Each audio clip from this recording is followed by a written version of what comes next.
খালি খালি দোষারোপ করছেন। আচ্ছা দিদি। তো হ্যালো বন্ধুরা, তোমরা কি কখনো ভেবেছো বিয়ে বাড়িতে গিয়ে ঝামেলা করবে বা মারপিট করে আসবে? হ্যাঁ, আমাদের সাথে কিন্তু আজকে সেটাই ঘটেছে। তো চলো পুরো ভিডিওটা দেখতে থাকো আর প্রথম থেকে শেষ পর্যন্ত দেখো কি ঘটেছিল কালকে।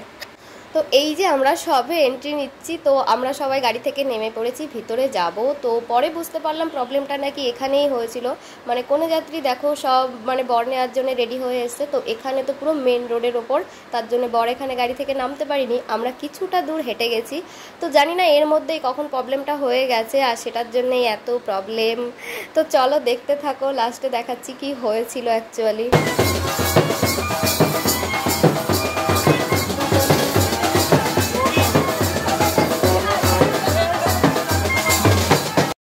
যাই হোক, প্রবলেমটা হয়েছিল যে গেট ধরার সময় ওই বাড়ির একটা ছেলেকে কেউ নাকি মেরেছিল, আর ওরা সেটা ধরে নিয়েছিল যে সেটা বরযাত্রীর লোক।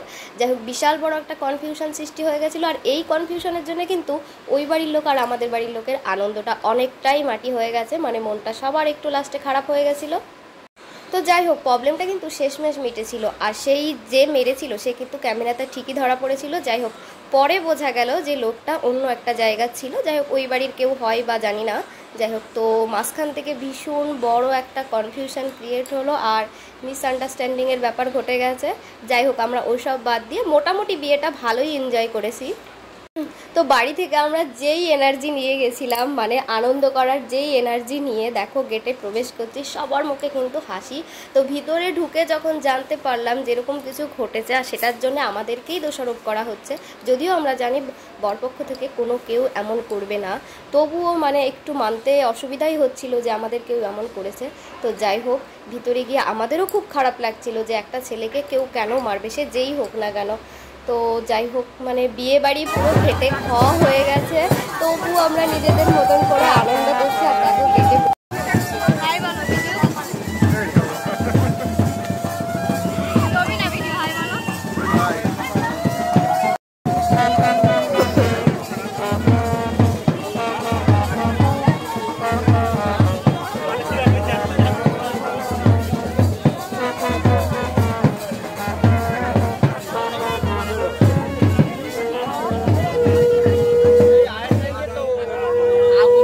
দেখো যাই হয়ে যাক, আমার কিন্তু ভিডিও বানানো বন্ধ হয়নি। আমি পুরো ফার্স্ট থেকে লাস্ট অবধি যতটা পেরেছি কভার করার চেষ্টা করেছি। যাই হোক, তো লাস্টের দিকে আমার নিজেরই পুরো এনার্জি শেষ হয়ে গেছে।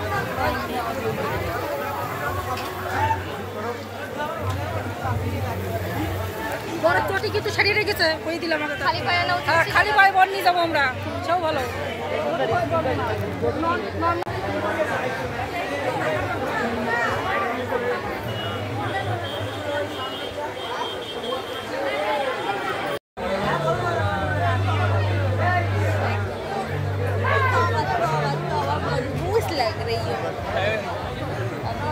তো যাই হোক, পুরো অ্যারেঞ্জমেন্ট কিন্তু দারুণ ছিল। আর এই দেখো প্যান্ডেল, মানে চারপাশে সব কিছু কিন্তু ওয়াও ছিল, আর অনেক লোকজন ছিল বিয়ে বাড়িতে। হ্যাঁ, আজকে তো বিয়ের দিন, আজকে এনগেজমেন্টের দিন ব্লগ করছিল সবাই। এই ক্যামেরা দিকে তাহলে এনগেজমেন্টটা যখন করেছি বিয়েতে কেন ভালো লাগে না? আমাদের এখানকার পাবলিক ওকে পুরো সময়। আচ্ছা দিদি, একটা জিনিস চিন্তা করেন, আপনাদের সিসি ক্যামেরা আছে, খালি খালি দোষারোপ করছেন। তো দেখো অবশেষে কিন্তু সব ঝামেলার অবসান ঘটিয়ে সপ্তসিন্ধু পার করে আমাদের বরমশাই কিন্তু বসে গেছেন বিয়েতে। আর এই যে বিয়ে সবে শুরু হচ্ছে, এখনো কিন্তু পাত্রীকে নিয়ে আসা হয়নি মণ্ডপে। আমি এত টাকা দিয়ে সেজেছি, এখন মন খারাপ করলে হবে? এখন হাসতে হবে। আমি তো মেয়েও করছিলাম। তো এই যে হচ্ছে আমাদের দিদিভাইকে কিন্তু আজকে অসম্ভব সুন্দর লাগছে। তো যাই হোক, বলে যার মন ভালো তার কিন্তু বাইরেটা এমনিতেই সুন্দর হয়। তো দেখো আজকে কিন্তু অসম্ভব সুন্দর লাগছে, আর এত কিছুর পরেও কিন্তু মুখে হাসি, কারণ একটা মেয়ের কাছে বিয়ের দিন মানে বিশাল একটা স্পেশাল দিন। আর অবশ্যই মনটা খারাপ হয়, তবু কিন্তু আমরা ক্যামেরা বারবার অন করে দিদিভাইকে হাসতে বলছিলাম। আর আমি পুরো ভিডিওটা বিয়ের নিতে পারিনি, কারণ আমরা একবার খেতে গেছিলাম, আবার রিলস বানাচ্ছি, এদিক ওদিক ছুটে বেড়াচ্ছি, তাই মাঝে মাঝে একটু একটু নিয়েছি। আর পুরো ভিডিওটা কখনোই নেওয়া সম্ভব হয় না, কারণ আমি পুরো ক্যামেরাম্যান নই, আর ওখানে প্রচণ্ড গরম লাগছিল। তো এখানে বিয়ে প্রায় কমপ্লিট, মানে শেষের দিকে, আর আমরা এখন প্রচণ্ড টায়ার্ড, খাওয়া দাওয়া হয়ে গেছে। ও দাদা, একটু হাই বলো।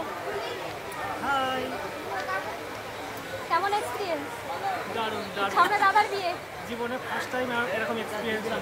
সামনে দাদার বিয়ে অ্যানাউন্স করে দিলাম, দাদা বাকি আছে।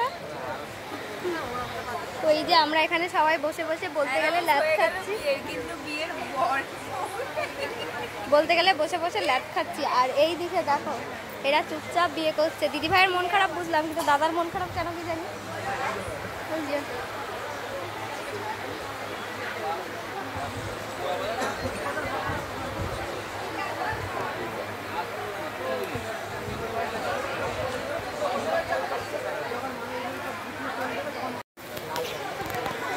তো আমাদের খাওয়া দাওয়া কমপ্লিট হয়ে গেছে, এখন সবার সাথে একটু সেলফি ছবি তোলার পালা। তো তারপরে আমরা যাব বাড়ি। অনুষ্ঠান এখানে শেষ না, কারণ সামনের দিন আমাদের বাড়িতে আছে অনুষ্ঠান। আর এখন আমরা একটু আনন্দ করবো। চলো চলো। কেমন এক্সপিরিয়েন্স বলো? মোটামুটি ওকে। এখন আমরা ছবি না ভিডিও পোস্ট দিলাম গায়ে। এই যে আজকে আমার ক্যামেরাম্যান পুরো ফাঁকায় ফাঁকায় থাকবে, আমি তোমার খুঁজেই পাইনি। এই যে একটা দিদি, ঠিক আছে আসো ভিতরে আসো, হাই করো, হাই করো।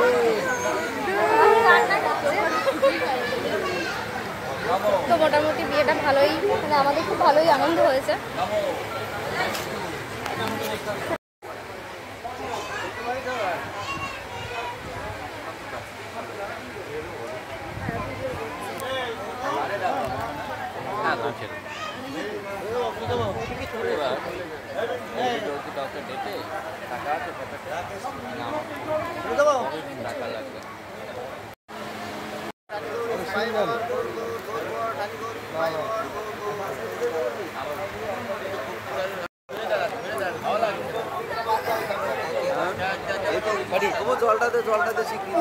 এরাই শুধু ডিস্টার্ব করে।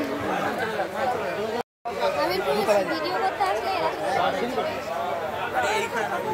দিদি ভাই, ও দিদি ভাই একটু তাকাও, একটু হাই বল।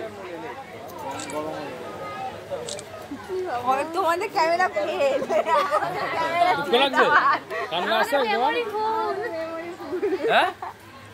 কাঁদছো? বললে আবার কাঁদবে কিন্তু। কাঁদছো কই তুমি? কান্না করছো না?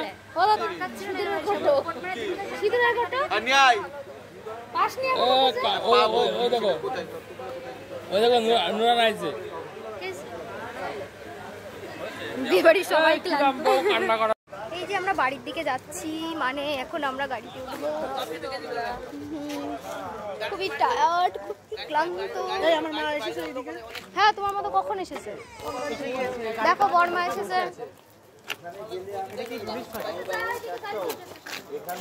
রিকি কি প্যান্ডেলে হাত মুছেছিস?